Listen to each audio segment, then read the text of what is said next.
Well, welcome everybody to Authors at Google.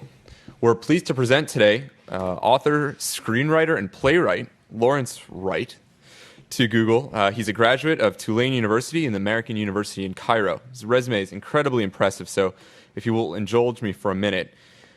Mr. Wright's career began in journalism with a variety of publications throughout the southern United States, including time as a contributing writer to Rolling Stone. In 1992, he joined the staff of The New Yorker, where he remains, and has published a number of award-winning articles. His seventh book, The Looming Tower, Al-Qaeda, and the Road to 9/11, which hopefully you all have a copy of, is a history of Al-Qaeda and was published to immediate and widespread acclaim, spending 8 weeks on the New York Times bestseller list and has been translated into more than a dozen languages. It was nominated for the National Book Award and won a whole variety of other awards, in particular the Pulitzer Prize.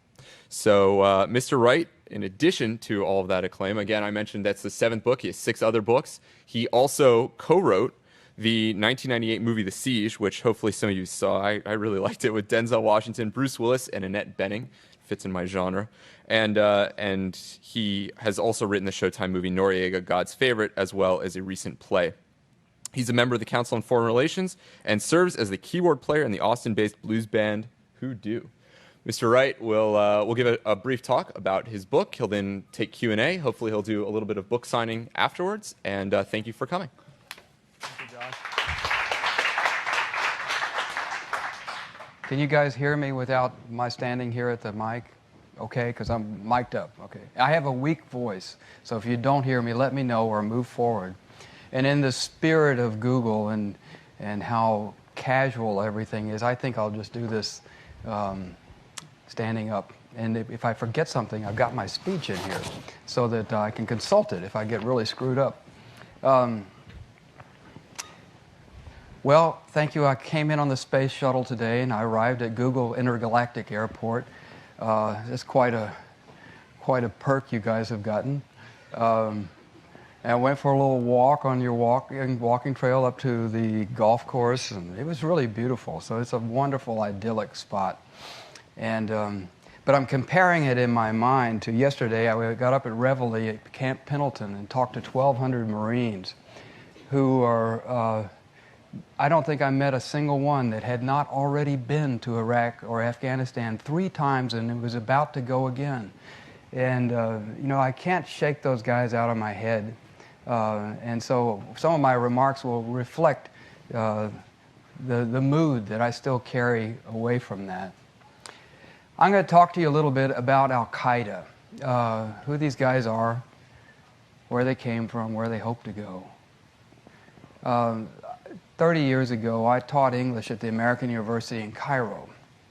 And there was a distinguished sociologist there named Saad ad-Din Ibrahim, and he was doing a study in the early 70s of the radical young Muslims that were filling up the prisons in Egypt at that time. He wanted to know, who are these guys? And to his surprise, he found that they were ambitious and well-educated young men. They were drawn to the fields of science and engineering, very much like you. He called them model young Egyptians. Then in the 1990s, another man, Mark Sageman, who was a case officer for the CIA during the jihad against the Soviets and is a psychiatrist. There's an unusual combo. Mark decided to do a similar study about the young men who had gone into the Qaeda camps in the early 90s. His studies largely mirror those of Saad ad-Din. These were not impoverished social failures. They were, many of them from intact families. They were middle to upper class. They had not studied in religious schools. Many of them had been educated in Europe or America. There were no obvious mental disorders. Some of them spoke as many as 5 or 6 languages. Interesting to me, many of them weren't even very religious when they joined Al-Qaeda. In other words, they were a lot like us. So what is it? What is it draws these young men into radical Islam? If you go back to Saad ad-Din's study of the young radicals in Egypt in the 70s, he found that the thing that they had most in common is that they joined radical Islamic groups when they were going to college. They were mostly from the villages or the rural areas of Egypt, and they were streaming into the university towns, these massive universities in Egypt, in Cairo, Alexandria, Mansoura. They were away from their roots. They were away from their homes, often for the first time in their lives, and it made them more vulnerable, more susceptible to radicalization and recruitment. Sageman found exactly the same thing. The most common element for young men, and they're almost all young men, joining Al-Qaeda is that they are away from their home. 90% of these young men joined the jihad in a country other than the one in which they were reared. And this was just as true for Pakistanis in the UK as it was for Yemeni laborers in Saudi Arabia. The common element was they were away from their roots. And he called this phenomenon displacement. How did I do that? This is not part of my show. Now, the theory of displacement is that, that young men away from their homes file into these radical groups. But look at these recent plots that have taken place in the UK. Last year, the planes operation, where they were going to blow up a dozen American airliners over the Atlantic. Recently, the doctor's plot. These are not, that's me, okay. These are not first-generation immigrants. They are native-born British citizens. They're second or third generation. So I don't think that word that Mark Sageman came up with, displacement, really captures what we're talking about. I think a better word would be marginality. Marginality, it means, in my definition of the word, essentially a lack of attachment to the culture that you're a part of, a sense of social impotence. These young men in these plots in the UK did not feel authentically British or authentically Pakistani. They were torn. They were somewhere in between. Let's take the example. I think, well, we're not talking about a clash of civilizations. We're talking about, I think, a clash of identities within a civilization. If you take the example of Belgium, the number one name for a child born today in Belgium is Mohammed. It's not that surprising. It's the number one given name in the whole world now. But if you're of Flemish ancestry, let us say, no doubt you're thinking, where is this going? What's going to happen to my country's precious place in history, our language, our little place in the world? And if you're Muhammad, you're probably thinking, these people don't want me. I'll never be one of them. And maybe Muhammad doesn't speak Arabic. And maybe Muhammad has never been to Morocco. He's lost. There's practically no one in the world as lost as he is. And so it's not surprising that he would go to the mosque, where he would meet other angry and alienated young men just like him, and that for them, Islam would become more than a religion. It would become an identity. Now let me say something briefly about how different it is in this country. We're so blessed with our Arab and Muslim community by comparison with Europe.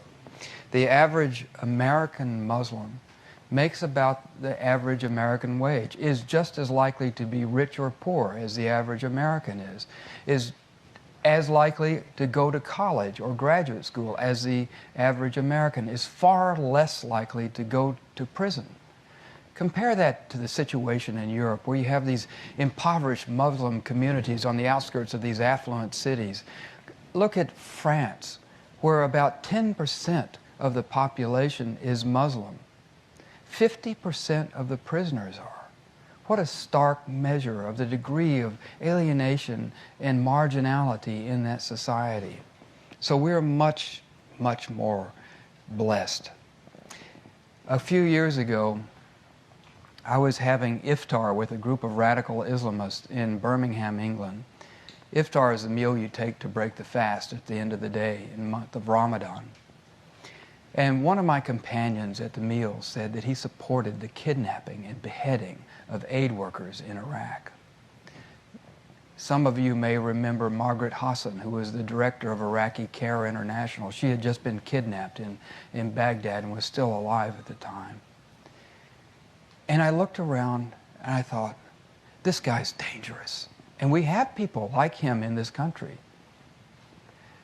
But as I looked around the room, I saw these nodding heads.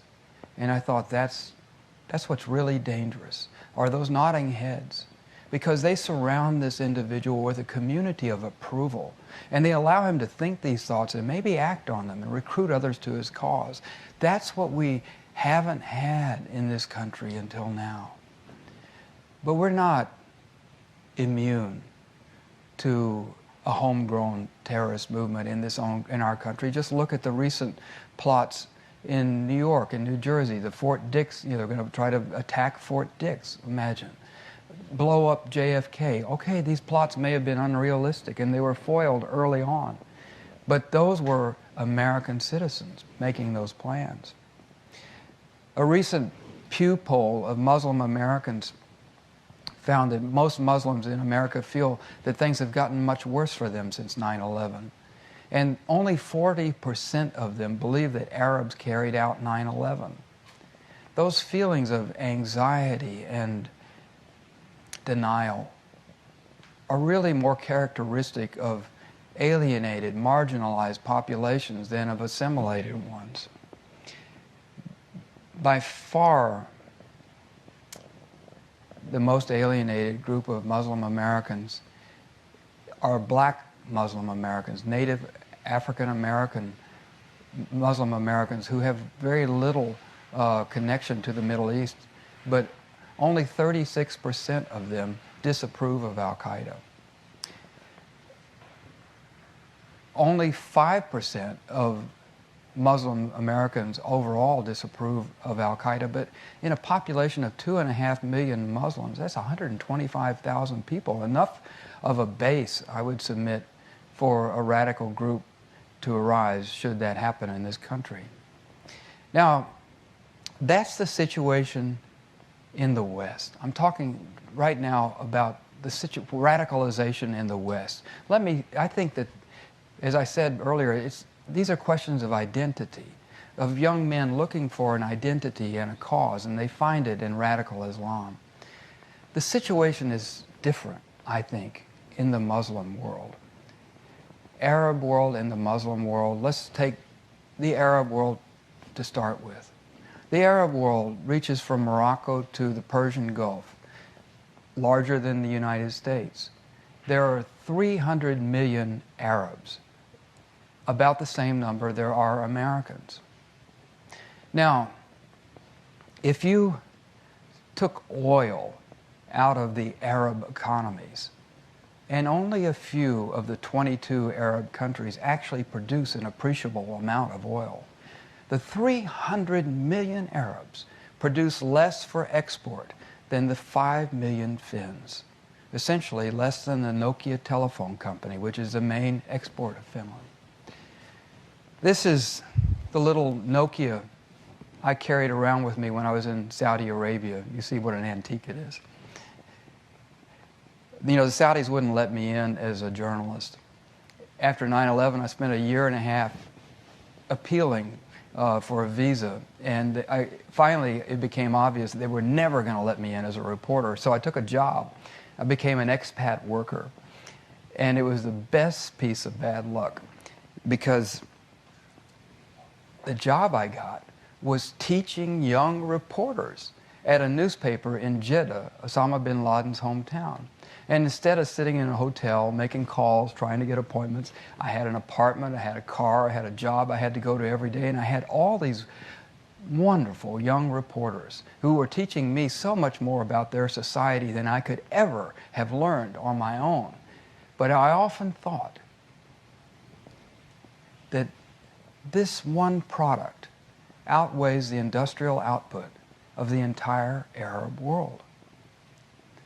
Now, let's expand the pool to talk about the Muslim world. There are 1.3, 1.4 billion Muslims in the world.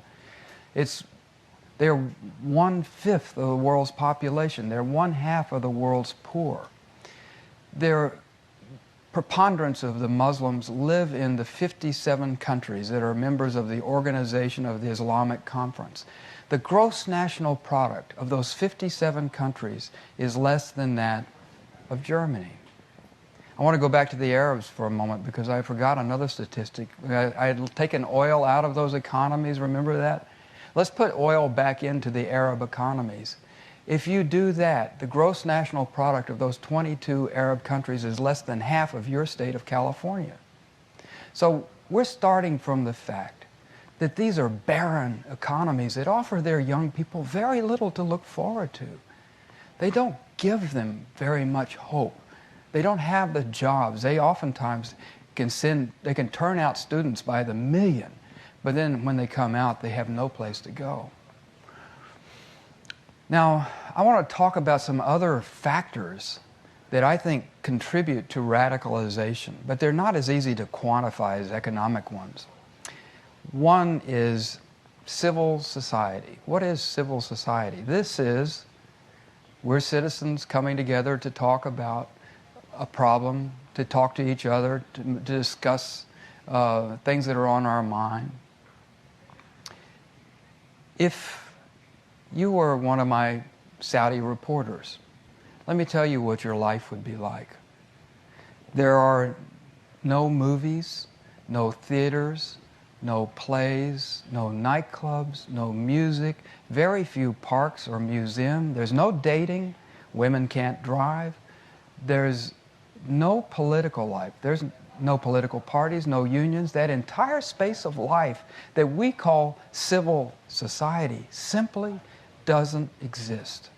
There's nothing between the government and the mosque except shopping. Recently in Jeddah, a new IKEA furniture store opened its doors, and it was such a thrilling event that 15,000 people showed up. 2 were trampled to death. Imagine how you would feel in such a society, how bored, how frustrated, how hopeless, how depressed. And all my reporters were depressed. They would bite their fingernails down to the nubs. Their legs jiggled out of nervousness. They couldn't sleep at night. One of my reporters did a story about a study of depression that was done at King Abdulaziz University, where bin Laden studied management. Of the 2,000 students surveyed, 65% of the boys and 72% of the girls showed symptoms of depression. 7% of the girls, Muslim girls, in a strict Muslim country, admitted that they had attempted suicide.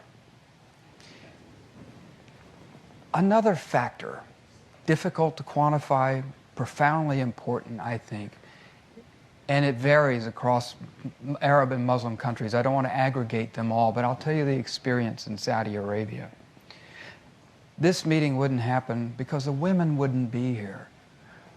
Women and men are strictly segregated. Men grow up without the company and the solace of female companionship. They're untrained. They haven't spent their adolescence molding their behavior around pleasing girls, which is a lot of what civilization really is. It's not so easy to be a terrorist if your girlfriend won't let you. So, all of these factors play in to the radicalization of the Muslim world. Now, there's one other factor that I'd like to talk about that is even more difficult to quantify, but is profoundly important. Some of you may have seen bin Laden's videotape last week.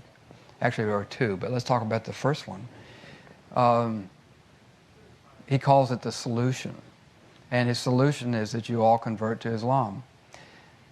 But in there, he uses the word humiliation. It's one of the most common words in his vocabulary. Now, many Muslim men have been humiliated. I mean, physically humiliated. Take the example of Ayman al-Zawahiri, the number 2 man in Al-Qaeda, a doctor, a surgeon from a distinguished family in an exclusive suburb of Cairo. After 1981, he was picked up after the Sadat assassination and thrown into prison along with hundreds of other radical Islamists and brutally tortured, locked in a cage with starving wild dogs. When he came out, he had an appetite for carnage that is something that sets Al-Qaeda apart from any other terrorist organization. Most terrorist groups are theatrical in nature. And I'm not saying Al-Qaeda is not theatrical. It's the most theatrical of any terrorist group in history. But no other terrorist group had the desire to kill as many people as possible, which is what Al-Qaeda hopes to do. And I think it was born in the humiliation of those Egyptian prisons, because Al-Qaeda is really an Egyptian organization with a Saudi head. But bin Laden, rich, young, charismatic, from one of the finest families in the kingdom, he was never humiliated. So why does he use this word? And why does it resonate so powerfully to millions of young Muslims who feel humiliated? I think he's speaking to a sense of cultural loss that every Muslim knows. Once there was only one great superpower, and it was Islam. It reached from Arabia to Spain to southern China.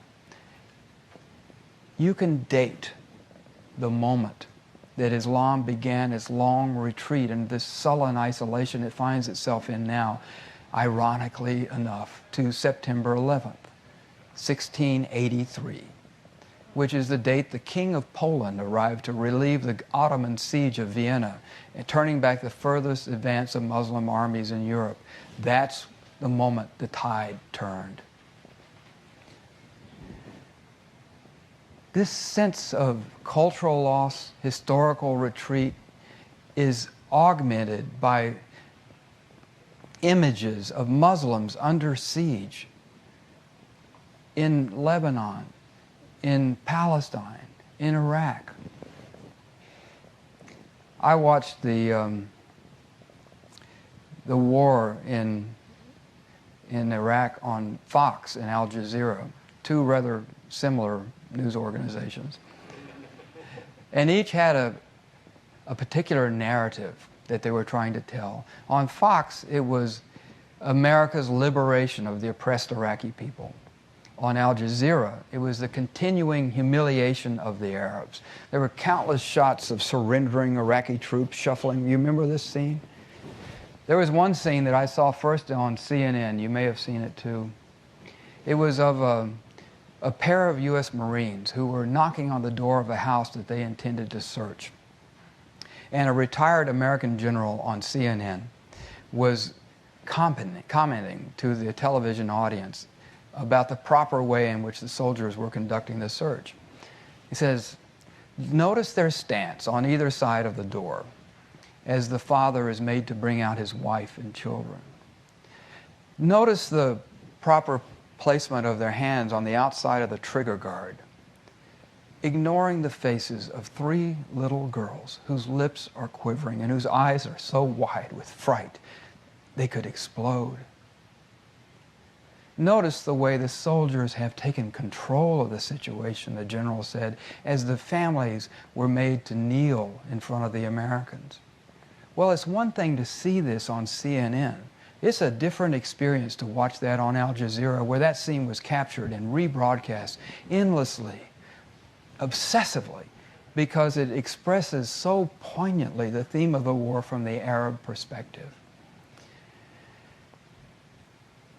I think I want to leave time for some questions, but I just want to finish this talk by talking a little bit about my experience with the CIA. The CIA came to me because I'm a screenwriter and asked, would I write a scenario for what if they captured Osama bin Laden? Okay, I'd love, who thinks that we can do that now? But, or the CIA would be capable of it. But, just what if? What would they do with him? And I said, well, I'm also a reporter. And as much as I would like to write a screenplay for the CIA, I just can't do that. But I will tell you what I think in the form of an op-ed for the New York Times. First of all, let's realize bin Laden is the most famous man in the world. He's going to be one of the most famous men in history. So you can't just deal with Osama bin Laden, the man. You have to deal with bin Ladenism and the legacy that he's going to leave for countless generations. So if you catch him, don't kill him. That's what he wants, martyrdom. It'll seal his fate for all eternity. But don't bring him to America, at least not yet. Take him, first of all, to Kenya, where on August 7th, 1998, he set off a bomb in front of an American embassy, killing 211 people. More than 150 people were blinded by the flying glass. Let him sit in a courtroom in Nairobi and tell 150 blind Africans that he was just striking at a symbol of American power. Then you could take him to Tanzania, where on the same day he set off another bomb in front of another American embassy, killing 11 people, all of them Muslims. Al-Qaeda excuses that because it was Friday, and good Muslims would be in the mosque. I think that would be an excellent venue to ask, what is a good Muslim? Then you can bring him to America. Let him answer for the death of 19 American sailors on the USS Cole and the 3,000 Americans who died on 9/11. After that, you could take him so many places. You could take him to Madrid, London, Casablanca, Tunisia, Jakarta, Bali. There are so many places you could take him, but just take him one last place. Take him home. Take him back to Saudi Arabia. Try him under Sharia law, the only law that he and his followers would respect. And if he's convicted, it's Saudi custom that he'll be taken to a square in downtown Riyadh called Chop Chop Square. The executioner is a big man with a large sword, and there's a custom in Saudi Arabia where the executioner walks out and to the crowd, which are composed of the families of the victims, and he beseeches them to forgive this man. And if they can't do it, then the executioner does his job, and bin Laden will be taken and buried in an unmarked Wahhabi graveyard. And I think in that way you can begin to roll back some of his awful legacy. Well, thank you, and I'll be happy to take your questions.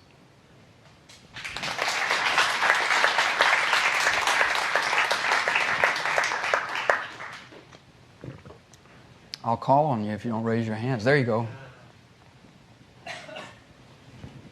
So, to not think of the date. Please use the microphone. Oh, Oh, sorry. I'll let you go first. all right. So I was wondering, well, first I'd like to say thank you for coming here. I read your book a while ago and found it very convincing. I was wondering what you thought of Osama bin Laden's latest video compared to his previous ones, because it seemed very different in tone and frankly just bizarre. He seemed to be trying to convince people to turn against democracy, capitalism, and everything, rather than his previous goals of freedom for Palestine and getting the U.S. out of the Middle East. So what's going on there? I think that I appreciate you asking me that question. It used to be that Al-Qaeda had a political agenda. Mainly it was to get the American troops out of Saudi Arabia, the Holy Land. And that was achieved in March of 2003. The Bush administration announced they were withdrawing their troops from Saudi Arabia. The very next month, Al-Qaeda began its assault on the Western housing compounds. if you listen to bin Laden, for instance, in that videotape, he complained for the second time that I know of that the U.S. had not signed the Kyoto Treaty.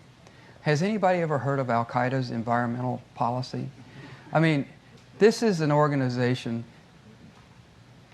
We have thousands and thousands of pages of internal Al-Qaeda documents. You can go online, you can Google them, the Harmony documents. And many of them have been translated into English. There's the Al-Qaeda Constitution. There's the Al-Qaeda employment contract, which is, at the time, you had monthly salary, you had free health care, you had a month-long paid vacation. It was a good job for a lot of these guys. If you had all those pages, you would not see a single page in there devoted to the politics of Al-Qaeda.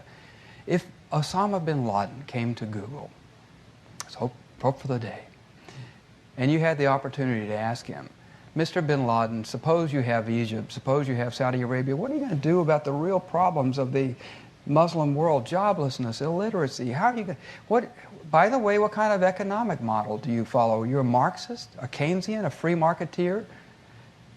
He's never thought of those things. Al-Qaeda doesn't believe in politics because it doesn't believe in the future. It has no political agenda. It is really only interested in one thing, which is always the case with the radical Islamists. They only are interested in purity. They're interested in purification. And where that is the agenda, you'll find terror close at hand.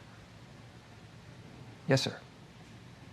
So the topic of the day is Iraq, right? Yes. So it seems like, listening to President Bush's speech, that Al-Qaeda dominates the Iraqi insurgency. But I've heard that, in fact, Al-Qaeda has little to do with the Iraqi insurgency. And in fact, so what's up with that? Are there actually Al-Qaeda elements in Iraq, or are they fairly minor? Here's the history of Iraq and Al-Qaeda. First of all, Saddam Hussein wanted to work with bin Laden. He had an idea that Al-Qaeda could function for Iraq and for him the way that Hezbollah does for Iran. And he sent overtures to Al-Qaeda when they were in Sudan in their exile in 92 to 96, and then also to Afghanistan, asking if they'd like to work together. And bin Laden spurned him. He hated Saddam Hussein. So he would have nothing to do with him. When I was working on my book, I was struck by the fact that most of the people in Al-Qaeda were Saudis, Egyptians, Gulf Arabs, a couple of Libyans. There was an Iraqi or two. But where were the Syrians, the Jordanians, the Palestinians? I couldn't figure it out. And it wasn't until I learned about Abu Musab al-Zarqawi, who became eventually the leader of Al-Qaeda in Iraq. He had a competitive group in Afghanistan at the same time Al-Qaeda was being formed. And that's where all those guys were. And they eventually went to Iraq and set up their own terror organization. And he's the one who started the Islamic civil war that you see raging now by bombing those Shiite mosques while hundreds of people were at prayer. It was a deliberate action on his part in order to create an Islamic civil war that would undermine any attempt to create a democratic and unified Iraq. After that, he made application to join Al-Qaeda. And it took about a year for bin Laden to consider his request, and he finally accepted. And so he appointed Abu Musab al-Zarqawi, the leader of Iraq and Mesopotamia. And they really do have a formal affiliation. The leaders of Al-Qaeda in Iraq are primarily Egyptian. They come from the Zawahiri wing of Al-Qaeda. Most of the fighters in it are Iraqi. Most of the suicide bombers are poor Saudi kids who've gone up to Syria, came in to join the jihad. They're wired up and blown up the day they get there. So that's pretty much the structure of it. there was no connection between Al-Qaeda and Iraq before we went into Iraq in 2003. Now there is. The monster that we were afraid of is the one that we created. Yes? Given your suggestions to what the CIA should do should they catch bin Laden, I was wondering what you thought of the handling of the capture of Saddam Hussein. Oh, God, that was such a tragedy. You know, what a missed opportunity to give a sense of justice to the Iraqi people. And, you know, nobody asked me for my scenario on what we do to catch Saddam Hussein, but it would have, it is, you know, I wanted the Iraqi people to have the opportunity to try them themselves. It's just that it got to be such an expression of the partisan hatred that is so typical of that country right now. Yes, ma'am. Hi. You're very clearly very committed to researching and reporting on this entire topic, and I was just wondering if you could talk a little about what first sparked your interest in that, and then if you could also tell us a bit about how you sort of turn it off at the end of the day to have time to be in a band. Like every American, I was shocked and angry on 9/11. And I recognized that this was, you know, as a reporter, the story of my generation. And I had certain things, you know, that other I had lived in the Arab world. I spoke some Arabic. And I had written this movie, The Siege, which in really creepy ways anticipated the effects of the events on 9/11. So I felt kind of obligated to look into it. And it's true that writing about terrorism colors your mood. I would like to turn to musical comedy. And but I'm kind of trapped. I know so much more about it than, I'm not bragging, unfortunately, than most members of the intelligence community, and certainly the average American. And I think it's a very important thing. Right now, terrorism has changed our society more than anything else you can think of. You know, I think, you know, we look at things on the horizon like global warming and so on that are really massive changes, but just think about how miserable it is for you to travel. Think about all the money that we spend, you know, going through and pulling out people's shaving cream and so on. Think about the image of you as an American that is now allied with torture, with Guantanamo, with the intrusion on our civil liberties, prying into your mail and, you know, listening to your phone calls. Who asked you if the government could do that in your name? I don't think we've had that conversation, and yet we're now in our third presidential cycle since terrorism came up on the list as a big topic, and it's almost never seriously addressed, but it's warping our society. So you see, I can't get away from it right away, but I do love playing music with my friends, so thank you. Go ahead. I read your book and enjoyed it as well. I really think it's one of the best in the genre and compares favorably with the 9/11 report, even though they look at different things. But my question is, the last poll I saw said that 40% of Americans, not people outside in the rest of the world, actually don't believe that Al-Qaeda was behind 9/11 or that the U.S. government somehow played a role. And I mean, this drives me crazy, and I'm sure you have to deal with this much more all the time than I do. But I mean, it seems like it's getting worse. How do you think we can address this? And do you think it's a problem, and what can we do about it? It is a huge problem because, first of all, you know, I've been dogged by these conspiracy nuts, you know, almost everywhere I go. And I tried for a long time to hold a dialogue with them because, I mean, it's consequential. It's not just, you know, that like some of my Saudi friends, they were pretty accepting of the fact that, you know, they have some cultural responsibility for what happened on 9/11. And then you get some of these documents like Loose Change and that French book about the missile hitting the Pentagon, and they say, well, you guys are saying that you did it to yourselves. Why should we accept the blame? That's very important. Now, I grew up in Dallas during the Kennedy assassination, so conspiracy thinking has been a part of my life all along. I've been dealing with conspiracy ideas since I was a teenager. And I don't. The thing is that people have a need to believe things on which there is no evidence. And you consider their argument. It requires believing that the American government was working hand in hand with Osama bin Laden, that the American government, to ensure the success of 9/11, stockpiled explosives in both of the towers, fired a missile into the Pentagon. I wonder which commander would turn his missiles on his own headquarters. And that, where are the crew and the passengers of Flight 77? I mean, there's so many inconsistencies.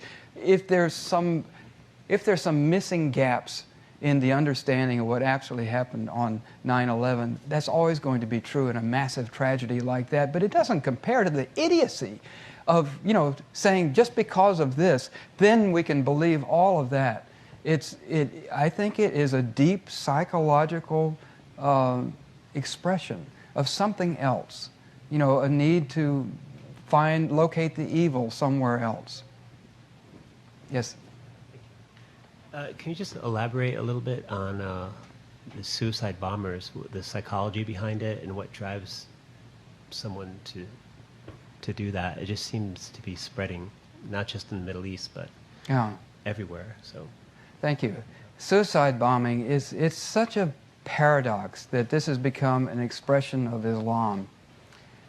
If you read the Quran, it says, "Do not kill yourselves." It could not be clearer. The Prophet Muhammad himself said that the specific punishment for suicide would be to spend all of eternity in the act of killing himself with the same instrument he used to die. This is the words of the Prophet. This is the word of God in the Quran. And how do they get around this? Well, the genius of that is Ayman al-Zawahiri, he's the one who improvised the use of suicide bombers in Egypt in 1993 when he tried to kill the interior minister with suicide bombers. And then, this is before Palestine started having suicide bombers. And then in 1995, he blew up the Egyptian embassy in Islamabad, Pakistan, with suicide bombers. And even his own followers were very upset, about the death of innocent Muslims and the intentional suicide of the bombers. And his argument is the justification for Al-Qaeda's use of suicide. First of all, he agrees there were innocent Muslims, there were children that died in the embassy bombing in Islamabad. But Islam is so weak and its enemies are so strong that in such an emergency, the rules against the slaughter of innocents must be relaxed.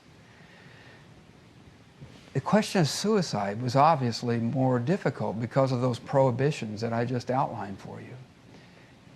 So Wafri compared the suicide bombers to the martyrs of Christianity. He said that the only example he could find in Islamic history was a group of believers who had been captured by idolaters and forced to renounce their religion or die. And they chose to become martyrs to their beliefs. He says that was a suicidal choice. They were acting for the glory of God and the greater good of Islam, and therefore anyone who gives his life in the pursuit of the true faith, like these bombers, is to be considered not a suicide who will spend all of eternity in hell, but as a martyr whose sacrifice will earn him the joys of paradise. It's sophistry. It's pathetic. But in my opinion, it offers an outlet to some people who might want to commit suicide anyway, but in a culture that is where it's so strictly prohibited, this gives them an outlet. I think that's the case of some of the young bombers going to Iraq who know they're going to die. It's also curious, even in Palestine, if you look at, there's an appreciable number of suicide bombers who kill no one but themselves.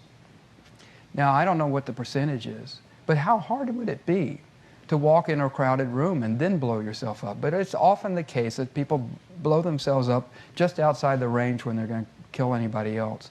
So I think that there is what I was thinking of is when I was in Peshawar, Pakistan, which is where Al-Qaeda was born in August '98. I met a Pakistani reporter named Rahimullah Yousafzai, and he said that he was covering the jihad against the Soviets in the '80s, and he came upon an encampment of these Arab fighters in white tents on an open field. First of all, the Arabs contributed nothing to the jihad against the Soviets. They were a negligible force, never more than 3,000 of them who went to fight the Soviets, and only a few hundred ever got in battle. It's just bin Laden's genius for myth-making that has elevated them into this, the slayer of the Soviet Union.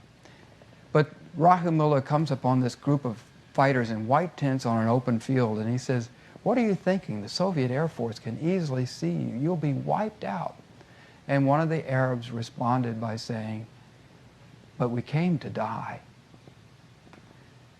And I have talked to dozens of these jihadi veterans, and they'll always tell you it was death that summoned them to fight in Afghanistan, not victory. They never expected to win. They went to die. They went to become martyrs. And that's the soil in which Al-Qaeda was planted. Al-Qaeda offers these young men who oftentimes will never have a way of having a fulfilled and purposeful life. It offers them a purposeful death. Yeah. So you made it clear feelings about the wackier conspiracy theories about explosives at the Trade Center and so on, but to call it gentler theories, I wouldn't think of as conspiracy necessarily, but say John O'Neill and his frustration with progress of the investigation can you say a little bit about the things that others might feel are a little conspiratorial or like suppressed investigation, or is there anything there that you do give credence to in the story? There was a conspiracy, and it was in the CIA. And this is one of the things that I have never gotten out of my system. One of the heroes of my book is Ali Soufan.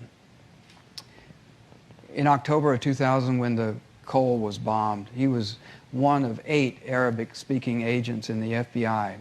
There are 6 now.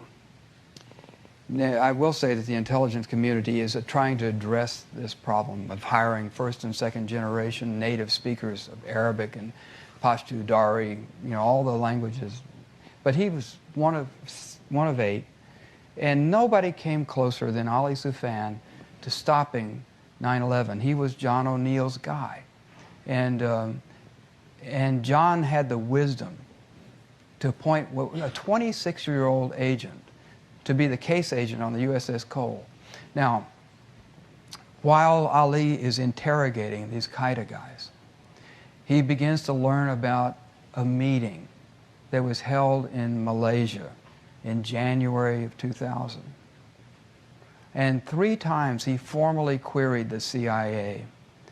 Tell me what you know about this meeting. Do you know anything about this? 3 times the CIA refused to answer him. Let's set aside the fact of 9/11 for a moment.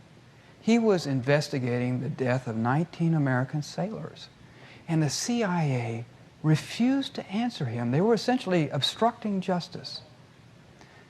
And they knew about the meeting in Malaysia, in Kuala Lumpur, where 2 future hijackers were attending, and the bombers of the USS Cole. They were all there together, meeting and conspiring. And after that, the bombers went elsewhere, but the 2 of the hijackers, future hijackers, flew from Kuala Lumpur to Los Angeles and then to San Diego in January of 2000. And in March of 2000, the CIA learned that Al-Qaeda was in America 18 months before 9/11. And they refused to tell the FBI. They refused to tell John O'Neill. They refused to tell Ali Soufan, who directly, formally, from a letter from the director of the FBI to the director of the CIA, what do you know about this? They refused. And I tried everything I could to talk to the guys in the CIA who had done that. And the CIA stonewalled me. And And they told me I was barking up the wrong tree and da-da-da-da. And I knew after my book came out that the Inspector General of the CIA had done a report about the CIA and its culpability in that. And I was calling for that report to be released to the public, and it was about 2 months ago. And it turns out I was wrong. It wasn't a handful of guys in the CIA. 50 to 60 analysts inside the CIA knew that Al-Qaeda was in America in March of 2000, and they failed to tell the FBI, which had all the authority it needed to, because these guys would be subsumed by the bin Laden indictment. They could follow them, they could clone their computers, they could tap their phones. They didn't have to do anything illegal. Everything they needed, they had, except the knowledge that Al-Qaeda was in America, and the CIA refused to tell them. Yeah. So I have a question about the statements you made earlier about, the Arabic world not being civilized. It seems like if that's the root cause of terrorism, that would be relatively easy to attack, right? We sort of managed to export Western culture everywhere else in the world. Well, I didn't really mean to imply that the Arab world is not civilized. It's just some of the men are not so civilized by the presence of women.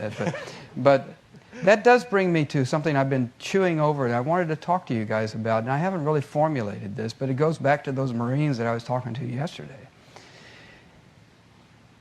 A week ago, I was in Washington and I was talking to the head of the Defense Intelligence Agency, James Clapper, General Clapper.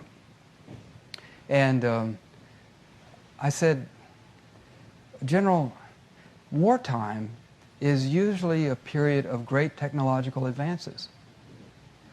Think of World War II, shorter war than the one that we've been engaged in now. But in World War II, we got radar, we got jet engines, we got the atomic bomb, just to name 3 very significant things. What have we done in this war on terror and the war in Iraq to, what kind of game-changing technology do we have?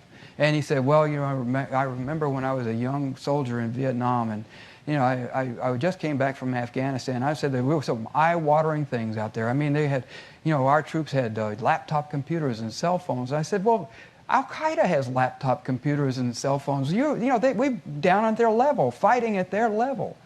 And they're doing a much better job of it than we are. And the reason I bring this up is that our government has failed to provide the kind of technological advances that would help us win this war on terror. And as pleasant as it is to be here and have your free haircuts and the chef salad and all this sort of thing, there is a force in the world that really wants to stop that. And it can do a lot of damage. I don't know that Al-Qaeda can destroy America. I'm not saying that. But they intend to hurt you. And they will do everything they possibly can. And our government is not doing a good job. We have cultural, institutional failures that are not political, not just political.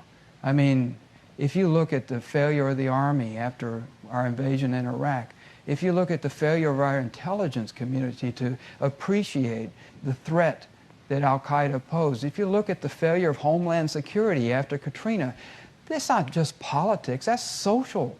We're having a social problem right now. And electing a new president isn't going to make all that much difference, which is why I turn to you guys at Google.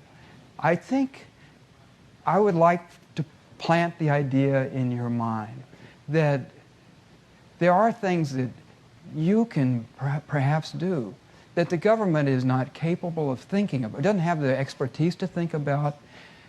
One thing I think of, the despair that is so evident in the Muslim world, which I think jobs and transparency, which is the essence of Google, accountability, Muslim outreach, all of those things you can do, but also technological fixes. If your mind is fit that way, think about those Marines that are going to go be out there fighting for you.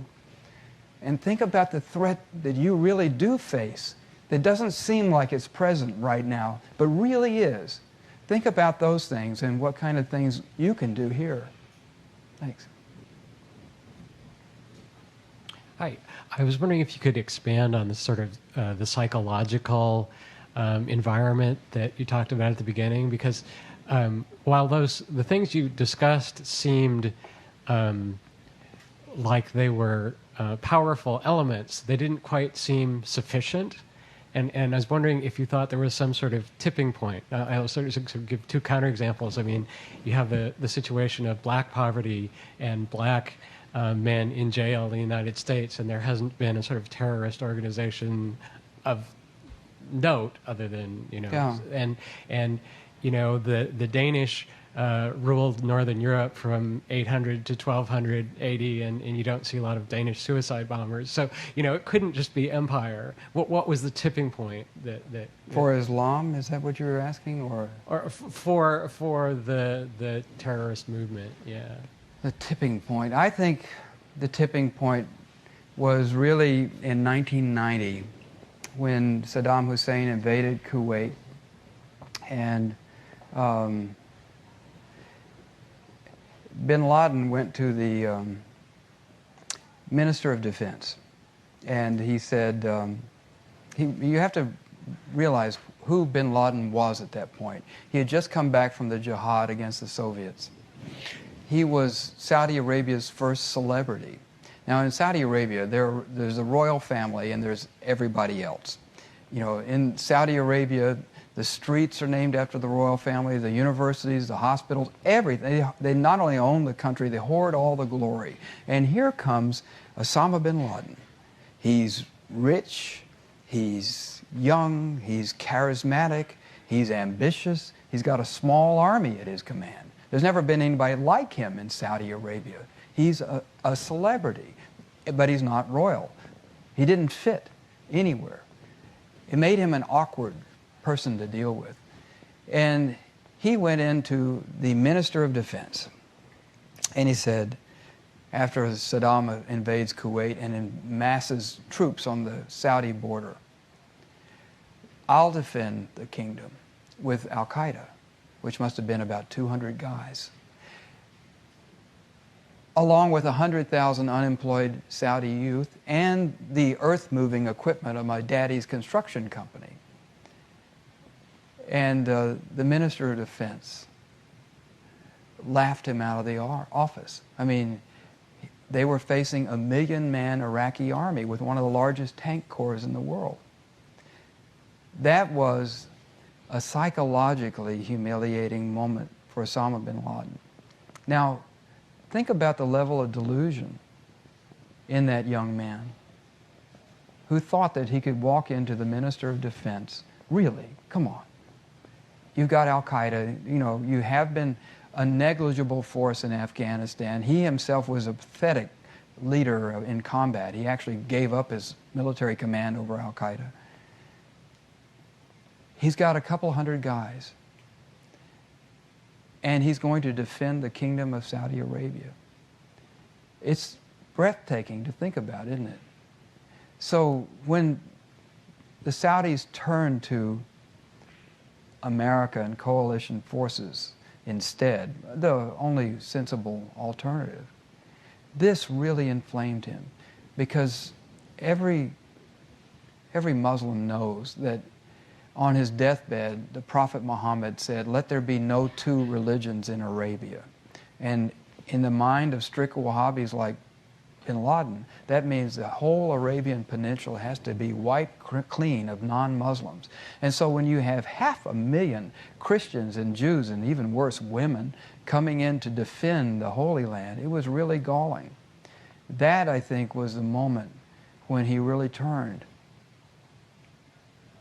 Listen, guys, you've been great. I've had a wonderful time talking to you, and I can't tell you how thrilled I am to finally be at Google World Headquarters. So, thanks for your time.